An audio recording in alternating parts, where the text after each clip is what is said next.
Chairman and the members of the UGC, Vice Chancellors, Professors,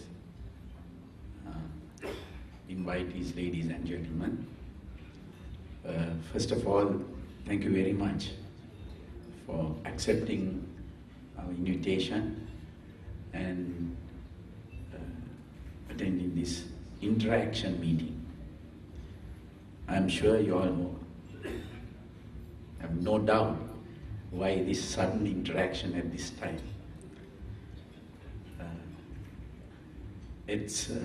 But I had many interaction with many university vice chancellors and professors at many occasions, and I had got many assistance from you all during the conflict period as well as after the conflict period in urban development.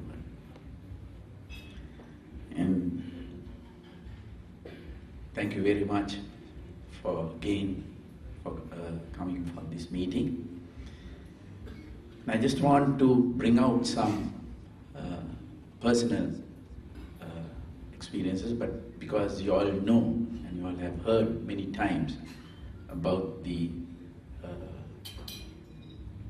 war, or as Professor mentioned, I don't know whether you call it war or any other word, that period and post-war period up to today.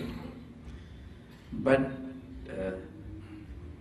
as Professor Nali Silva mentioned, when I took over as the Secretary Defense in 2005, because His Excellency the President was elected as the President, and I think his first appointment must have been the appointment of Secretary to the his Secretary, but I think mine was the second. And when he was elected, I'm sure, as he mentioned, from the time I took over this office, no one in this country or no one outside in any status told me that this could be solved by a military campaign. Especially all the experts, ambassadors and everybody told me that this cannot be solved by a military method, that I have to find some other method. So in 2005, I think His Excellency the President's first visit was to India, I think 2 weeks. Then I had to prepare a document because his main task, I think when he was elected by the people in 2005, I'm sure everybody wanted to bring peace. I don't know, people may have thought somehow, it's up to him to select the method, but the people wanted to bring peace to this country. Obviously, as the Secretary of Defense, my responsibility was to advise him how that we could do this. So with my experience in the military and my continuous vigilance on what was happening in this country, I knew that when you analyze, because in the military, that's how we were taught, you, in our time you called it military appreciation. I think presently they call it military assessment, to assess the situation and advise him what would be the solution. So obviously, when at that time, 4 previous presidents had faced this situation and they have tried all the options available They have tried the military option. They have tried the negotiations, talking to the terrorists. They have tried ceasefires, intervention of other countries, Indian intervention, peacekeeping force, and Norway peace talks. Every option available in the world had been tried. So it's a huge challenge. So, but at that time, analyzing the situation in of the LTTE, because it was the situation at that time, I don't know, you all must be aware, there was a FDL, forward defensive line, along, I think, Mana, Vaunia, Value line, and Muhammad, and that was in the north, and certain areas in the east. Now, this forward defensive line means there's a bunker line of the Sri Lankan military, and 10 yards ahead of that is another bunker line of the LTT. That's at Muhammad as well as Muhammad at the north, and as well as in the Vaunia. I think there are some officers, military officers. I think the CDS was there at that time, Chief of Defence Staff. He knows that. So normally you find forward defence lines within two countries, warring two countries, not within one single country. You find these defensive lines warring two countries. But here in Sri Lanka, we had these FDLs, and no military could go into these areas, no police could go into these areas, but under the so-called peace agreement, some of the civilians, NGOs, could go into this area with the permission of the LTT. At the Muhammad checkpoint, you have to take permission and go. See that, then they had this huge military mechanism. At that time, the intelligence officers told me that there are about 35,000 regular cadres, then equal amount of voluntary paramilitary cadres, and also the civil defense force. They were called, I think, Makkal Pade. So then even the equipment they had were almost equivalent to the equipment of Sri Lanka military, especially the army. So within the army, of course, the personal weapon was same thing. We used T-56 of Chinese origin, they used the same thing. And machine guns, next one is the same. Then we had the most important thing, very important weapon is the artillery, the guns. All caliber, every caliber of all these guns and the mortars were the same. Whatever the guns that we used, the same artillery guns were used by the LTT. They were able to purchase these things over the years from outside and bring those things into many ways to Sri Lanka, and that was the situation. And in analyzing this situation, I was certain that Prabhakaran will never genuinely agree for a peaceful settlement, because he don't have to do that. Over the years, gradually, we saw what was happening. Certain things, even I couldn't believe, I don't think even the military officers could believe. Mullatiu camp, I think, was occupied by nearly 3,000 people. LTT overran that camp overnight, one night. Elephant Pass, one division, that's nearly 20,000 or 12 troops, fell. And many camps like that fell during this period. And we were, one stage we were at Kilinochchi, and then gradually we had to withdraw and to Elephant Pass, and then from Elephant Pass further north, I think ended up in Muhammali. So if you are in Prabhakaran's shoes, I don't think that for him there was no reason to. So for us, and for me actually, to tell the president, there was no other option other than a military option. Probably at that time, some may have argued, why not? Why a military option? But the reason was that, and because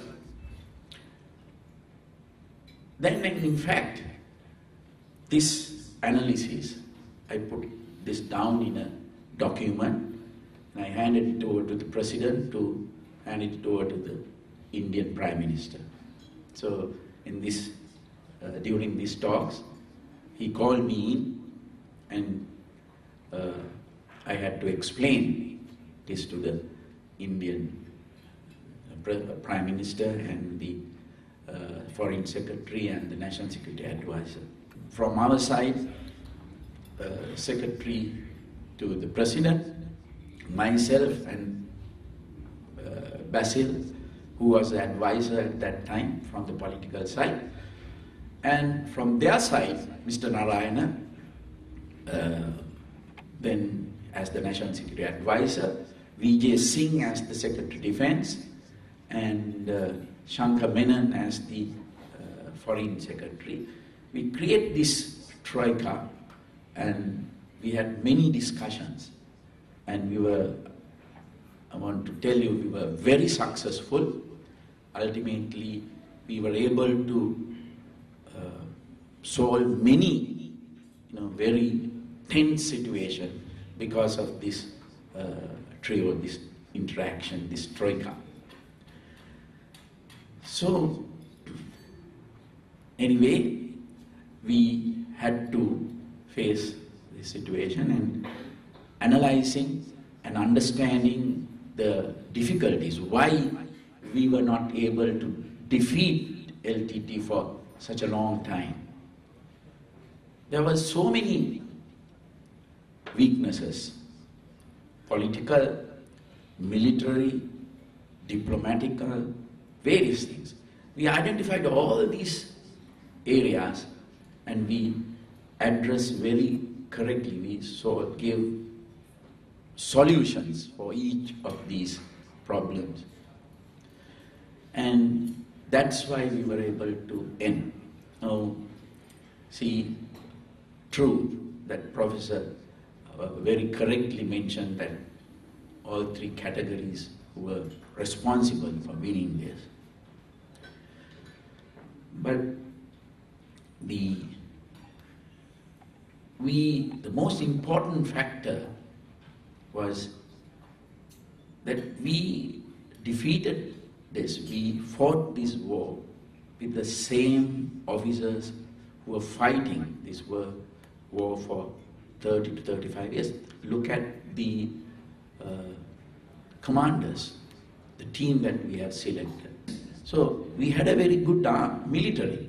The training, equipment, over the years they had a lot of experience, but there were shortcomings. Actually, those shortcomings were real responsibility. Why those things happened? Because of the weaknesses of different governments, or especially the military leadership could not, the political leadership could not take certain decisions. The very important factor, I think they will agree with me, the numbers. I think the most crucial factor winning this war was for the expansion of the military. I don't think even Prabhakaran was prepared for that. We, in a terrorist organization, the most important factor is the mobility. They inflict casualties and withdraw, and they move to other area. That's why when we ended the war, when we cleared the east, Prabhakaran said, oh, this is a tactical withdrawal. Because he said, we had done that many times. Many times previously, you all have cleared the east, and we had come back. But what he failed to realize, this time he did not allow them to come back. But to do that, we needed manpower, resources. And at the same time, this is the only first time I think we launched this operation, and continuously till the end, we never stopped. And we did these operations in many frontages. So for this, we needed more battalions, more brigades, more divisions. So when in the Security Council, can remember, I brought this fact. I said to His Excellency, sir, that if you want to win this war, we have to expand the military. He said, what do you want? I said, we need at least 300,000. So, because he was attending all the Security Council, every Wednesday, from morning till evening, till the commanders finish all these briefings, he was there. He was daily, every Wednesday, we never missed this. So he was aware.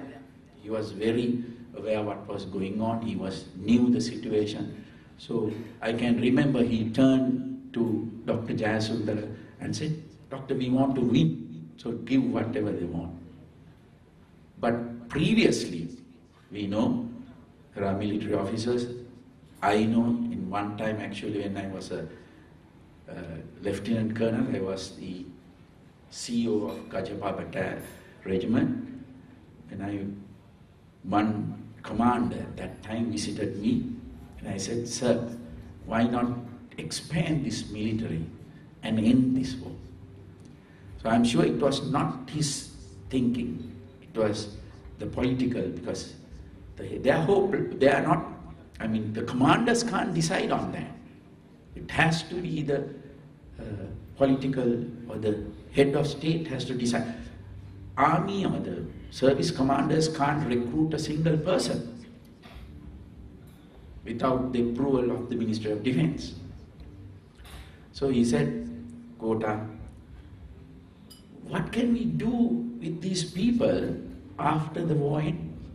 So that was his reply. He was thinking of, what are we going to do with these military people if we expand? But the truth is that they couldn't convince the political leadership at that time the necessity of expanding the military. So, because he understood this requirement, and he immediately started, so then, the most important thing, as he mentioned, we had a time that we could not recruit even 800 people, because people didn't have the confidence on this. People didn't have the confidence of the leadership. But this time he had created that confidence within the people.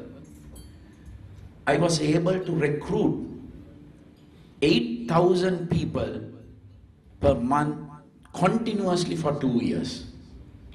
I recruited 8,000 per month continuously for 2 years to end this war.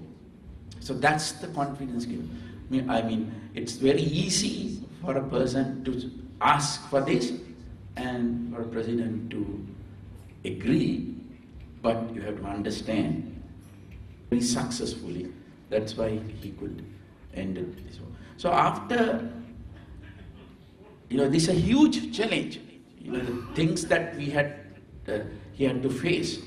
You all know it's a history that during this period, the pressure that came from all angles, from everywhere, the pressure. So recently I got a book called Talking to Terrorists, published written by a US author, Talking to Terrorists. This book has about one chapter about our Sri Lankan situation. In that, actually, the gist is that what he says, that terrorism could be defeated by talking to them. That's his thinking. He says that they have to talk to them. And why he has analyzed the Sri Lankan situation, I think correctly he has analyzed. He has described this as Rajapaksa model.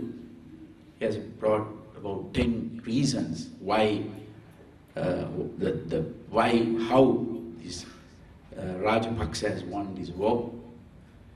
And that he has described correctly, but at the end he says no democratic country can adopt this Rajapaksa model. He says Rajapaksa model cannot be applied to any other democratic country. So where his mistake is, it's a fact that this is the only country who has defeated terrorism.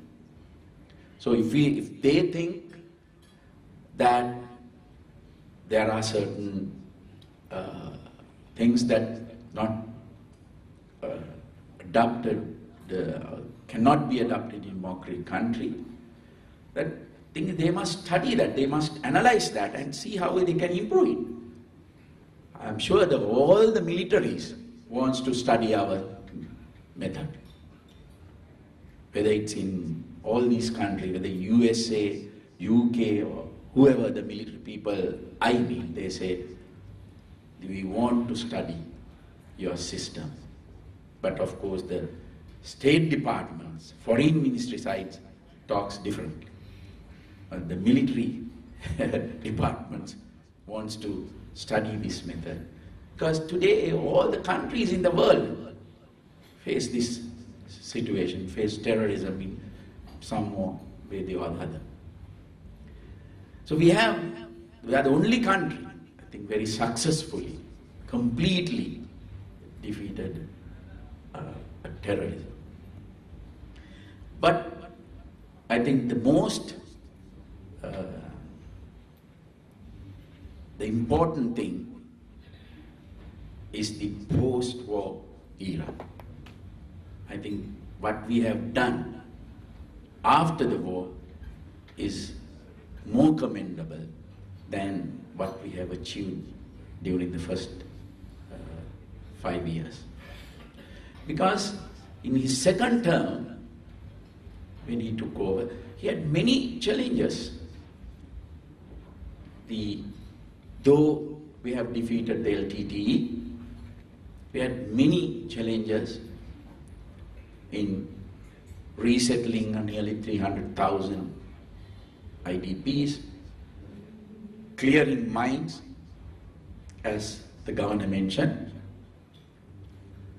In fact, President visited North, and there were some NGOs who had come forward to clear the mines, and they gave a presentation. After the presentation, President asked, how many years you will take? The answer was 12 years. So President came back and told me, I can't keep all these people in the camps for 12 years. You have to find, you get the military and do this. And we did that. Of course, the NGOs, all these NGOs were there, the military was there. We did 70% of the work, and we finished it within 2.5 years. And then the resettlement. Then the nearly 13,000 cadres, LTT cadres, who surrendered to us. Again, it was President's idea. He wanted to rehabilitate them. So we very successfully started the rehabilitation program. By today, we have done that very successfully. We have done the rehabilitation, reintegrated with the society. And when I started this rehabilitation program, 2 professors from Maryland University, USA, came to me, and they wanted to do a research. They said they have never done a research, live research on rehabilitation of terrorists. They said there's a good opportunity for us to do the research. So I allowed them to do that. And they are still doing it. And their last report, they told me that, that we categorized various these cadres into different categories, and some of them went 2 years training, some of them went 1 year, some of them 6 months. But according to their report, the people who underwent 2 years of rehabilitation program were, they said, almost de-radicalized. That they never talk about devolution, or they never talk about separatism, or they never talk about Tamil nationalism. They want a Sri Lanka live in peace in a Sri Lankan society. And that shows how successful our rehabilitation program. Then not only them, we had nearly 5,000 detainees in various detention camps. As of today, there are only 74. We will take legal action against these 74, the people who had involved in many criminal activities. All the others, we had done rehabilitation and reintegrated with the society. Then the reconstruction, the development of roads, railways, irrigation. As I think the gentlemen from the north will know this very, very well. Then the democratic process. A lot of people complain, but look at, we had the local government elections, we had the parliamentary elections, we had the provincial elections, we had the presidential elections. All these elections were held in the north for the first time. They went through all this democratic process. The most important thing, I think, in this whole process is the disarming of other groups. Over the years, the LTTE, when at the very beginning, we all know that there were many groups, not only LTTE. But Prabhakaran, they killed most of these leaders, and he believed in only LTTE. So some of these groups, like the EPDP, Karuna Group, Plot, and all these groups, over the years supported the government in this fight against terrorism. But after defeating LTTE, we decided we should, if we have to bring permanent peace into these areas, we have to disarm these groups. It was a very difficult decision. because these are people who supported us. But then we had to tell them, look, true that you helped us, but to bring this peace, it's only the government forces should carry weapons.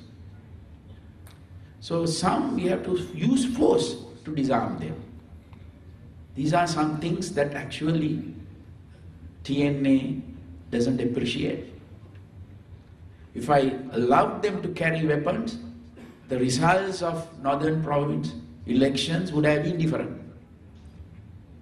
The Chief Minister, I'm sure, would have not been Vigneshwaran, it would have been somebody else. But we wanted to bring peace into these areas. So that's a very important, I think, factor. Your TNA doesn't appreciate, the Western world doesn't appreciate. But these are things that we did very genuinely, very sincerely, to bring stability into the North and East. The other important factor actually I want to mention, though we defeated LTT, we knew that, I mean, if we were foolish to think that after defeating LTT, we knew that there were people, there were terrorists who did not surrender to the army or the military, who escaped Sri Lanka, who went to India and to other parts of the world. We knew that. So even we did not believe that the rehabilitees will be completely given up, de-radicalized and given up their thinking. Because we knew there were suicide cadres, intelligence cadres, trained cadres at various levels. So, but we did not relax. That's why even after 5 years, we maintained this security. That's very important. People might say that we have to withdraw military from these areas. We have strategically located the military camps, but we have withdrawn from day-to-day law and order issues. Today, the day-to-day law and order is maintained by the police. We are not getting involved. There are no checkpoints. We don't do search and searches. We don't have roadblocks. We have given that freedom. But we can't withdraw these troops from that area because we have to, it's a 30-year war.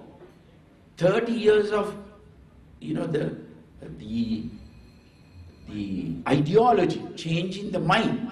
So you can physically do things, but you can't change the mindset overnight. It takes time. Then we know the challenges from outside. The international network the LTT had is intact. This is why we took a great effort to bring KP back. It was another very successful intelligence cum diplomatic mission, operation that we did. That helped us to break this network to some extent, but we know that it is there. We know that the LTT cadres who are there, they were constantly trying to regroup, reorganize and do something. But after that, we change our tactics, we change how we approach this security situation. Actually, during this time, we had only one military intelligence unit, only one. After the war, I have created another 6, and we have 7 intelligence units. Because now there is no offensive, we can't conduct offensive operations. You have to approach this in a different way. So we approach in that way. That's why we never, they tried several times, we were able to defeat all these attempts. And that's how we made it. We didn't want to put this burden on them. We didn't want the normal citizens to think of that. We took that burden and we did this. Some people might think that it just happened. It just didn't happen like that. We had a very constant throughout, even after the defeat of LTT, we continued this. So we had a huge challenge on that. President had a huge challenge.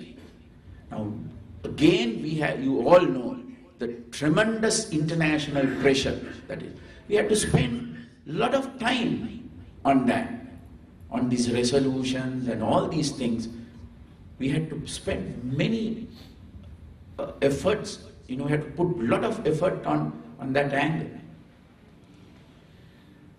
See, with that, then the president, you all know, had the task of rebuilding the economy, the infrastructure development. He had only 4 years actually after the defeat of something that he was running this country for 20 years. But the first term was defeating this huge problem which was there over 30 years. And after that, it's only 4 years, no? Within these 4 years only, he had done all these things. The urban development, what you see, the change of this Colombo city, all this happened within 4 years. So, all these issues, the problems, are not created by President Rajapaksa. He inherited all these problems. He inherited. Some talks about law and order. I don't know. It's amazing. People, they say that there is no law and order today. So when there are car bombs, when there are suicide attacks, when there are dead bodies everywhere, then the law and order is good. But when there is no dead bodies, when there are, no killings, then the situation has worsened. The security situation has worsened. I don't know what they are talking about. And also remember, when we recruited, those days, when we recruited police officers, they underwent 1 year training. 1 year police training. Over the years, what happened? The main task of the police, responsibility of the police also was countering terrorism. So what they did? They cut short the training period. They cut short to 2 months. They recruited police officers, taught them how to fire, and sent them to north and east, put them in bunkers. So after the war ended, they brought these people from the bunker and put them in the police stations. Now how can you expect these people to perform the police duties? Now, it's not easy. You all know how difficult to train the human resources. You have to retrain. We have started a retraining program for all these people. We bring them batch by batch and retrain them in police duties. So this takes time. You can't solve all these problems overnight. Now those days, they did not talk about this. Media did not talk about this because they had a bigger problem, terrorism. They have better news. So they didn't talk about this. So now that issue, that problem has gone away, and now they are looking for various issues. Now these minor issues also. Again, very interesting thing. In Colombo, when this whole thing was happening, Prabhakaran said, this time the war will be fought not in north and east, but in Colombo. It's true, he wanted to bring the war into the city. So we had a huge, and that whole operation I was actually looking after. The police, the army, intelligence services, all these things in the whole of Western province. So every week I bring these people and had these discussions, meeting. So then we had this civil defense force, the people organized, various cities, everywhere, the civil defense force. So we wanted to give them information, people, strangers who are coming to the area, and all these things. So in these meetings, they tell me, the police officers tell me, so තොරතුරු එන්නේ නැහැ, ඔක්කොම එන්නේ කසිප්පුකාරයෝ ගැනයි කුඩුකාරයෝ ගැනයි. Terrorists, the ත්‍රස්තවාදීන් ගැන කිසි information එකක් නැහැ. So that shows, at that time, the police not worried about all these kasippukarya, drug dealers, or they are not interested, because we are interested in the terrorism. So that was the situation at that time. They were not, talking about all these drug dealers or the other vices, because they had a bigger problem. So now, that is not there. So everybody wants all these things solved within no time. So everybody wants to solve all these problems. So as I said, we have to prioritize. That's what President did. He had to prioritize these issues, problems, and he had to solve these problems one by one. He had to solve the more priority things first. He had to do the more priority ones first. That's why he tackled the terrorism first, because we all know to develop this country, to bring the economy back, to bring investments, whether it is local or foreign. You have to have the stability, peace. That's the most important thing. So the responsibility of the government, I think, is to create the environment which is suitable for people to do their businesses, to do their jobs, to bring their investment, all that. That's what the government is doing, to create that situation. So one time, I had the opportunity to get former intelligence chief from Israel to get some advice on intelligence. That was in 2007, I think. So he came here, and I sat. The first thing he told me was, your country is filthy. He came to advise me on intelligence, but he was telling, the first impression I get is very bad. I said, forget about that and tell me how we can improve the intelligence. So the situation at that time was that. That's why we change even in urban development. But what I want to tell you, that whatever we addressed, we did it in a system. We analyzed, we looked for issues, then we addressed those issues. That's what we did to deal with the war. That's what I did in urban development. So when came the responsibility of this mine given to me on the urban development, Colombo, the first thing I wanted to get rid of is garbage, because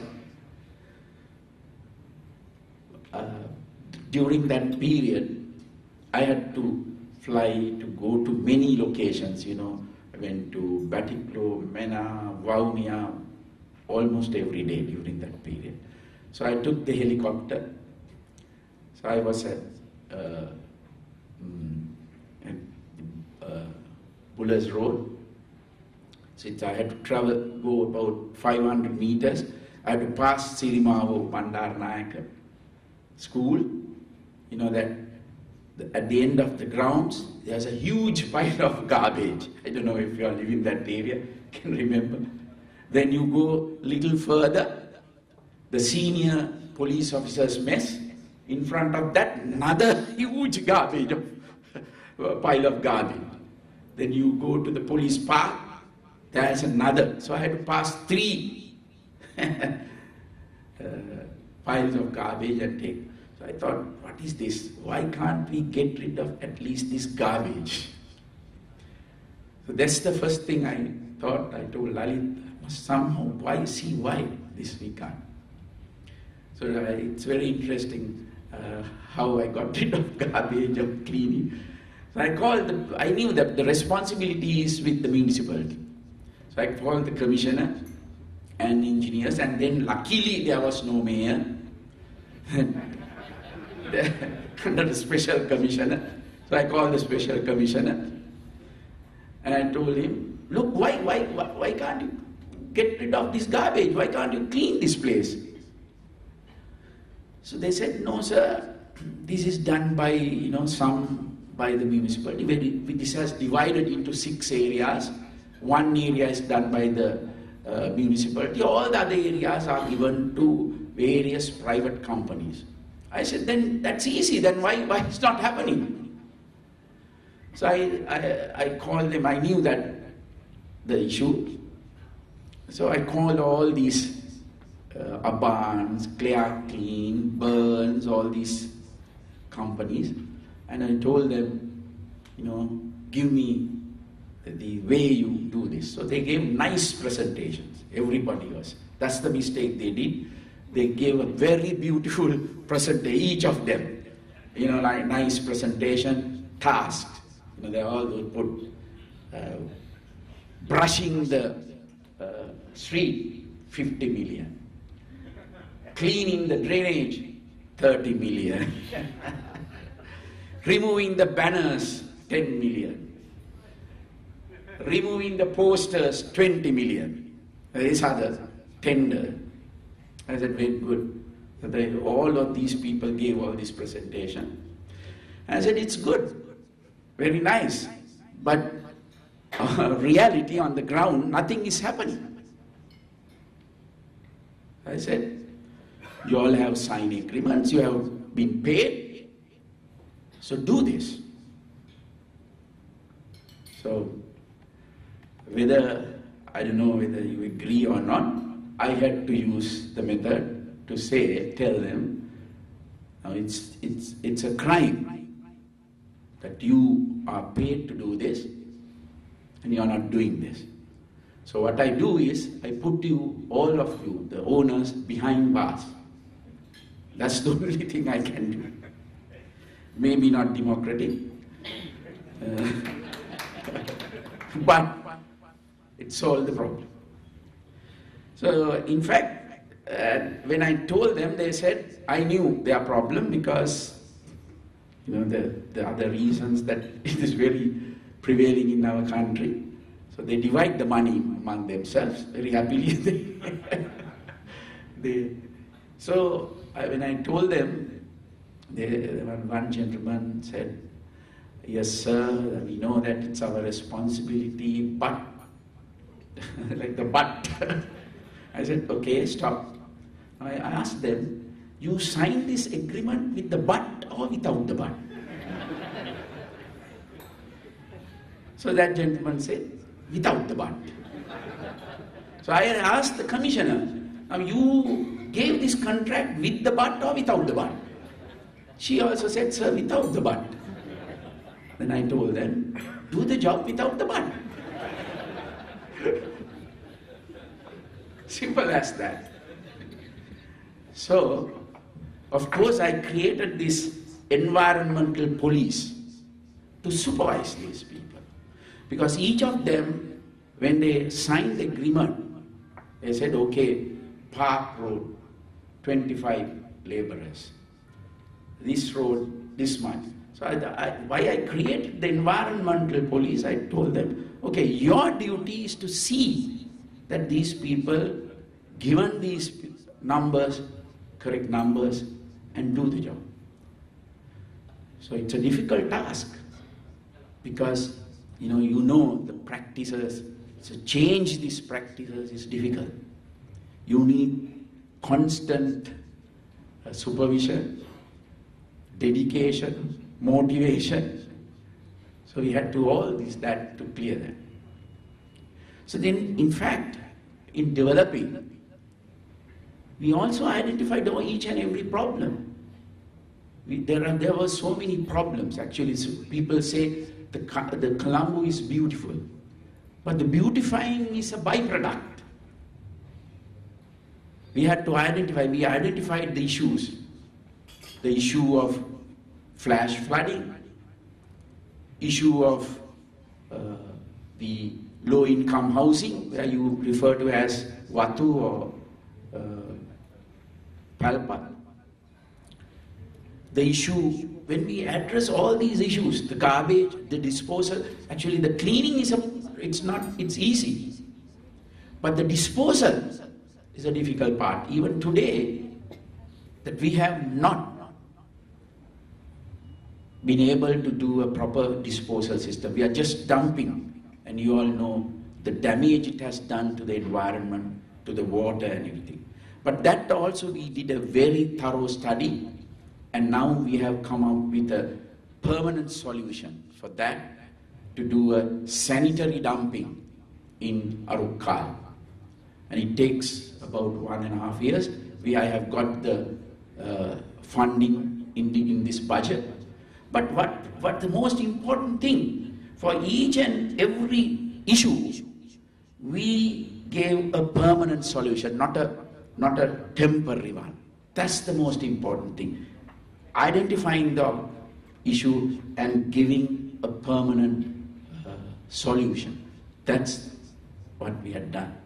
Even the flash flooding, I got many, there may be some, the academic people here were involved in this issue.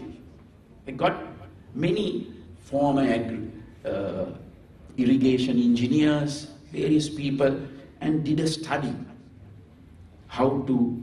So we came out with a different project, the Bay reconstruction project,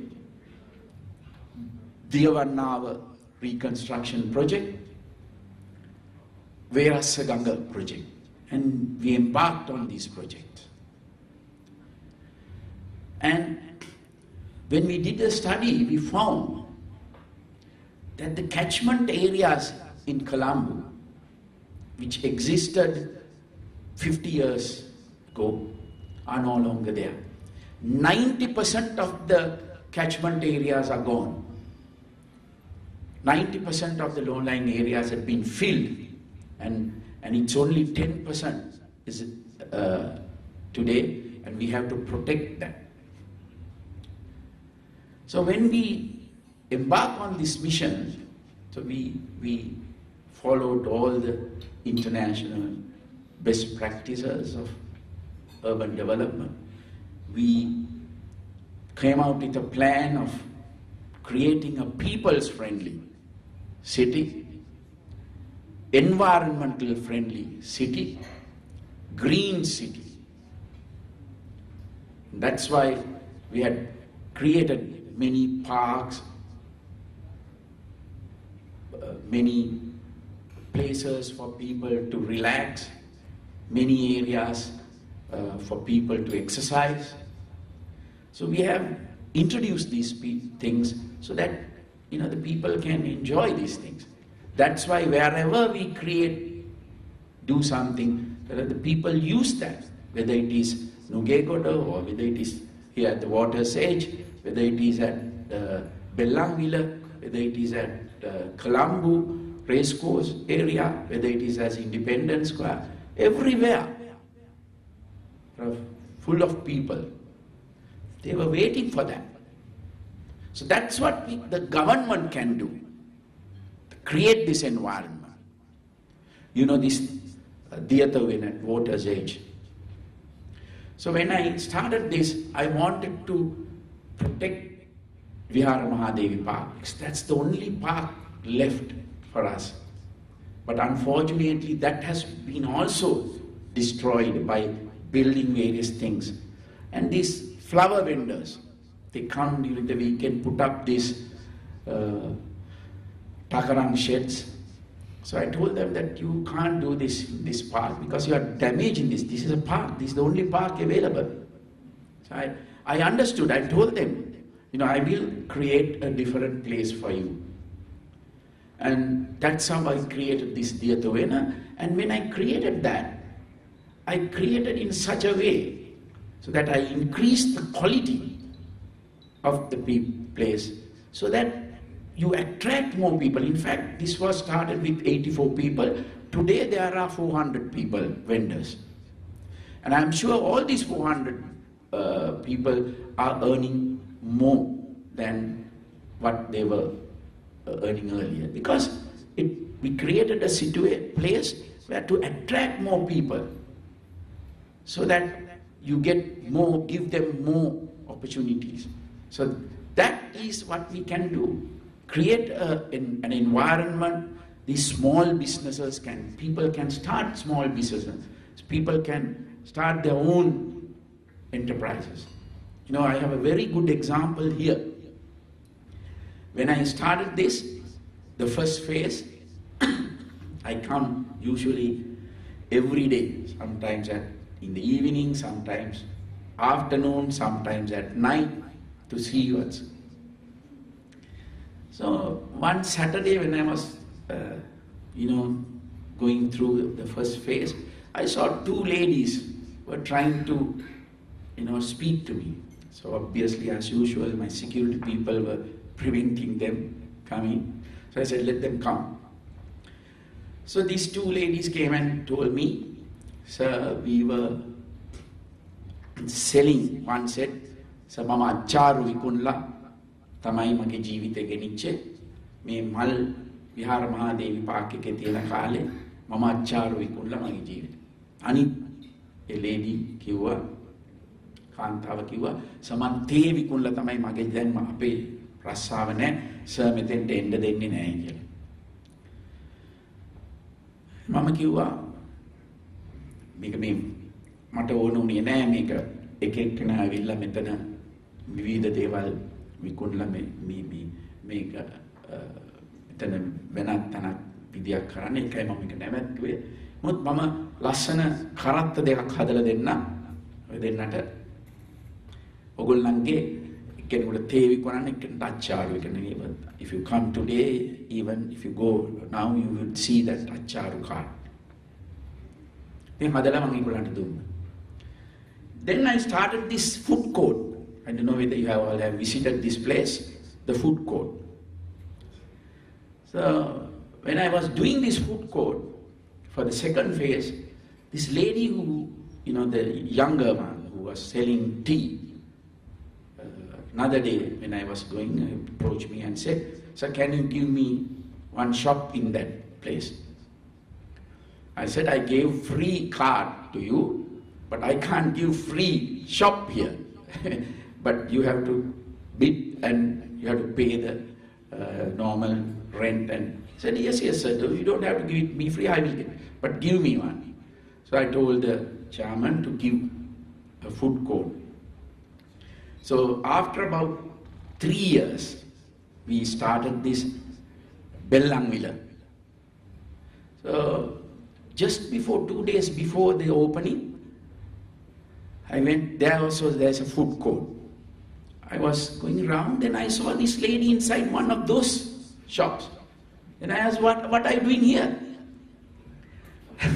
So the chairman told me, sir, now she has taken a shop here. Now she comes in a car. She had hired a person from Kingsbury and put that person in this shop. and she's managing that.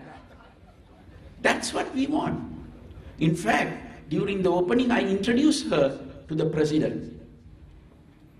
And president wanted to, put her story.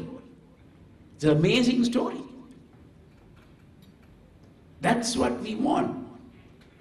I think if you go and speak to these people, small vendors, they have tremendous stories. And I know most of these food courts, they're run by people who, I know that there is another person, our senior DIG Anura Senanayaka's son.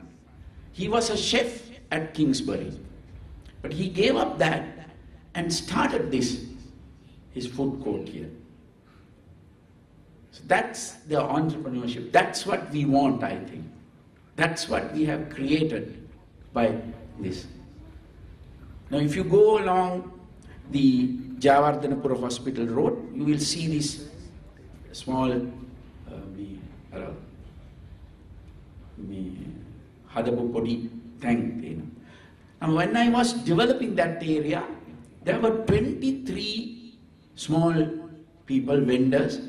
They come in the morning, podi, plastic, mekak dala, bima indagana vade vikunanawa, kekewa dewa vikunanawa. So once I developed, I told these people to create this place with improved that umbrella the umbrella place. I told these people, now you come here. This is given free to you. You do your business here in a proper way. Now I can see, if you all also can see, now when these cars, now the people who enjoy these things they come in a cars and stop there and eat from these places. That's what the government can do, to create this environment, to encourage these people. That's what we are doing in urban development. Now some people ask me why you are demolishing these walls. So actually, this came to my mind once I visited a temple. So I think you all must have also experienced, soon as you enter the temple, your mind completely relaxes. You come into a different environment. So I thought, why? If we can get this environment outside, every time you go to your work, come to the city, you will have the same feeling. Now, otherwise, if you can remember, try to remember the environment around the area of, and also the Rupavahini and SLBC.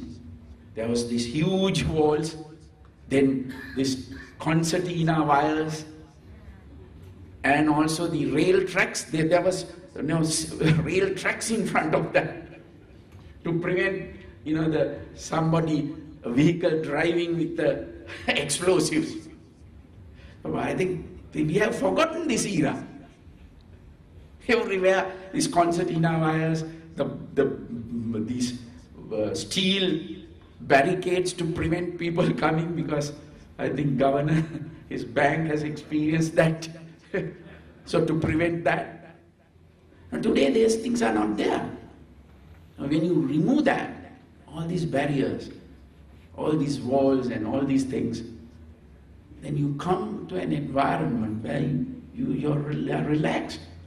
If you can bring that to workplace, so when you come in the morning, otherwise come with the shoes in the morning to place, it's like full of garbage and surrounded with walls.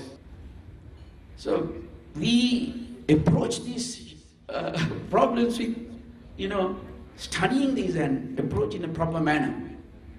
Whether it is war, whether it is development of the urban development. But we need time. We can't solve these problems overnight. But there is a clear path that we have shown that we have addressed these issues with proper planning, proper direction. That's the most important thing. And I want to thank you again for coming here today. Please enjoy the dinner, and also I'm happy to clarify anything if there are any doubts or any questions on anything. I'm happy to clarify those doubts also. And also I want to mention, I all the time wanted to get advice from, I have told many times, all the, of course, the chairman of the UGC, I meet very often. I have told her, please get the professionals to me. And we have done many things. I don't know whether you have gone to this expert city, which I have created at the former Tripoli market. Please visit that place. That's one of my pet projects, which I have done with some of the professionals. It's a very interesting place. And one Harsha Subasingha, one day, he was, I think, very young entrepreneur who has a very successful business, cold chain. He once came and told me so that we must create a place where different people from different fields, the software developers, engineers, all these people can come together and develop things, So I had this idea of, renovating this old Tripoli market. Very old buildings, 150 years old, beautiful place. So I immediately told him, oh, I have a place, let's go. And I showed him, he was very happy. And now we are still doing, the first phase is almost over.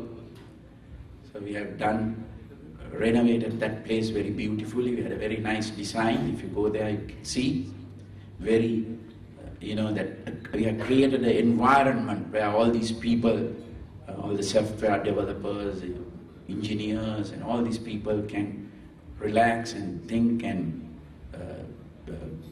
brainstorm and come up with new ideas.